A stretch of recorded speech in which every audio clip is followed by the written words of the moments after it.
Ladies and gentlemen, our country is in good hands and our democracy works for us. I lift my spirit. Oh, Lord, I take your hand. Hallelujah. Hey, you fix my focus.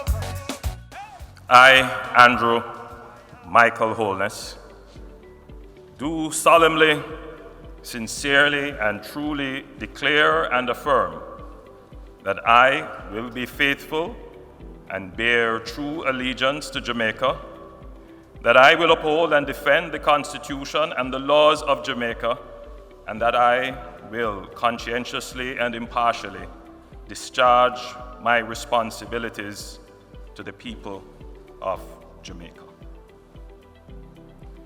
Affirmed this, the 7th day of September 2020.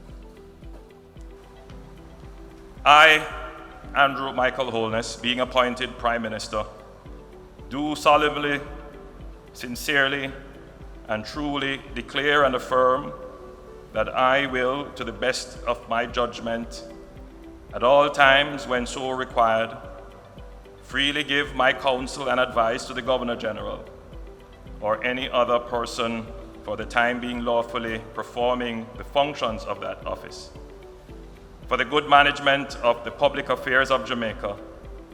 And I do further solemnly, sincerely, and truly declare and affirm that I will not on any account, at any time whatsoever, disclose the counsel, advice, opinion, or vote of any particular minister or parliamentary secretary, and that I will not, except with the authority of the cabinet, and to such extent as may be required for the good management of the affairs of Jamaica, directly or indirectly reveal the business or proceedings of the cabinet or the nature or content of any document communicated to me as a minister, or any matter coming to my knowledge in my capacity as such, and that in all things I will be a true and faithful Prime Minister.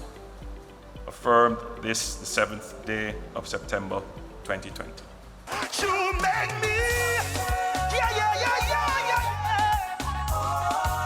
We give you glory.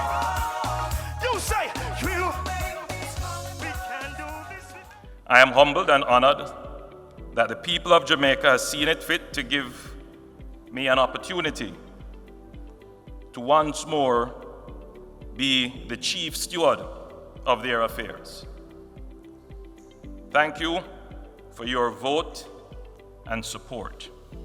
And I commit once again to use every fiber of my being and all the energy of my spirit for the advancement, fulfillment, and prosperity of the people of Jamaica.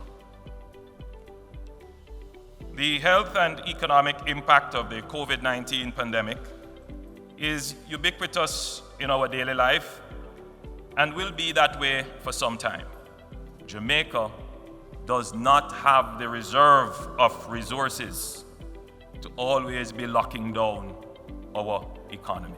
We must now all learn to live with and protect ourselves from the SARS-CoV-2 virus and the COVID-19 disease it causes. We have built out a fairly good anti-corruption structure through the Integrity Commission and MOCA.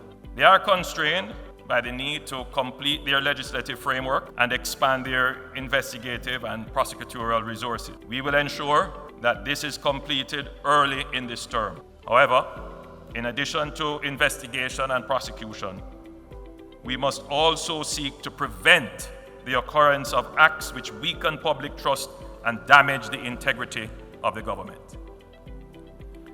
To this end, I have indicated to the Executive Director of the Integrity Commission that each elected representative and each appointed minister will participate in the sensitization and public education programs to be established by the Integrity Commission.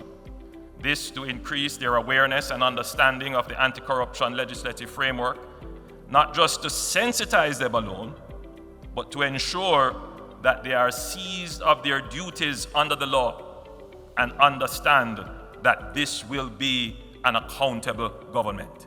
There is no honeymoon period for this government. Already I am back at my desk to continue our recovery plan.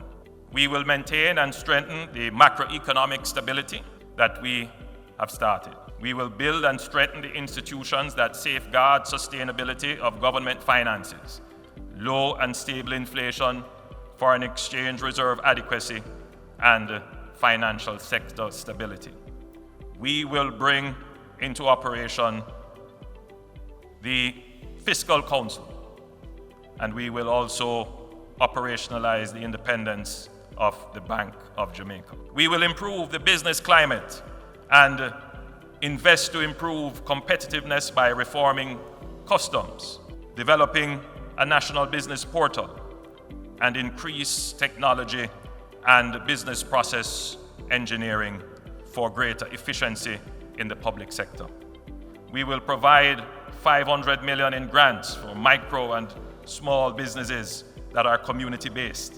We will deploy $1.2 billion in tourism grants to small and medium-sized operators in the tourism sector through the Exim Bank. We will provide $3 billion in agri-care support for our farmers and fisherfolk over the next 3 years. We will deploy $10 billion in loan guarantees to support micro, small, and medium-sized businesses. We will launch and complete public-private partnerships for water treatment and storage, sewage, garbage collection, and infrastructure development. We will list state-owned enterprises on the stock exchange, as we have been doing, giving Jamaicans the opportunity to own a piece of these assets. We will undertake major infrastructure upgrades to the following hospitals: the Spanish Town Hospital, the St. Anne's Bay Hospital, the Maypen Hospital, the Bustamante Children's Hospital, and the UWI Hospital. Together with the completion of the Cornwall Regional Hospital and the Western Children's Hospital, we will improve broadband connectivity in public schools, and we will expand the Tablet in Schools initiative, starting with the procurement of just over 100,000 tablets for teachers and students. We will, in public schools, develop 6 new science, technology, engineering, and math academies at the high school level that will prepare students for careers in the STEM fields. We will also develop an academy for the creatives and performing arts, and we will improve access to tertiary financing so that all our students can have a fair and equal opportunity to access tertiary education. We will ensure that all Jamaicans have access to financial services. We have seen that this is an important requirement for the proper management of the pandemic. We will pursue the use of low-tiered, know your customer bank accounts to increase the number of Jamaicans who have access to functional bank accounts. We will ensure that more Jamaicans have access to land, housing, and shelter. We have set a target of 70,000 affordable homes, 30% of which will be reserved for our policemen and women, nurses and teachers and civil servants. But I particularly like that 10,000 will be allocated for young people. Jamaica is on the right path. This government has been given a mandate to move with speed and alacrity in fulfilling the great destiny of this country. We will not squander it. We will use it wisely to build public trust, continue the partnerships for prosperity, to be inclusive and caring for the poor and vulnerable, to be prospecting and enterprising in fulfilling the dreams and ambitions of the youth, and make Jamaica the place of choice to live, work, raise families, do business, and retire in paradise. God bless Jamaica, land we love. We give you glory. You say, we can do this without.